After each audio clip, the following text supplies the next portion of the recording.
So, Shivani, you are an expert in urban planning and more specifically in transport. What do you envision in the future, let's say in 50 years from now?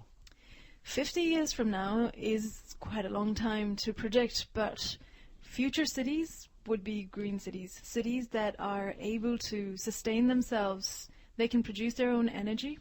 They've got transport mode choices, so people can choose whether they want to walk or cycle or bus. A city that has a very well-connected public transport system.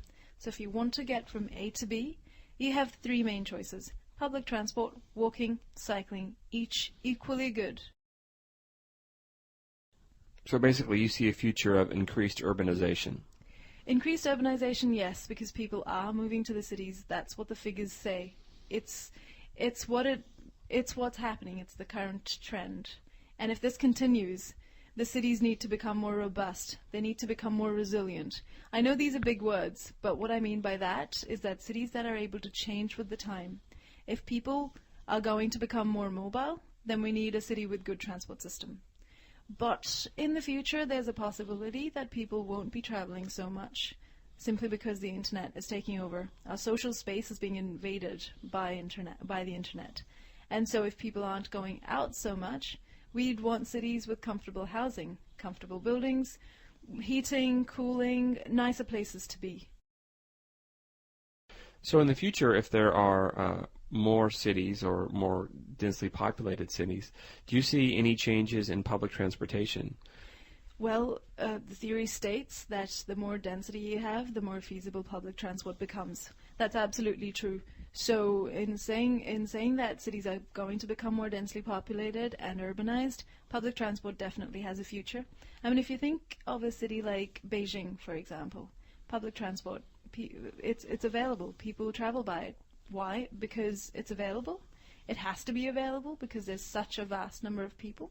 But if you think about a city like Auckland, where I'm from, our public transport system is not very good because we're not densely populated. And it doesn't make sense to put a bus where there aren't people. But then the counter argument is, if you put a bus, people will take it. So it's the chicken and egg. What comes first? Do you put a bus on a route where there aren't people, or where people aren't taking the bus? Or do you do it the other way around? Interesting. And of the types of public transport, buses and mainly rail or subways, which do you see will have a greater impact in the future? I think it all depends on where you are, but trains will definitely be the way of the future. Trains and buses combined, I think, because people like traveling long distances in the shortest amount of time possible. Trains are your solution for that. But for shorter journeys, obviously connecting different train stations or connecting homes to the train stations, you are going to need buses. One can't really function without the other. So maybe one of your biggest challenges is going to be getting people to give up their love affair with cars? Oh, that's always difficult. Trying to tell a car enthusiast that he should not drive his car ever again, I become their worst nightmare. It's not something that's easily achievable.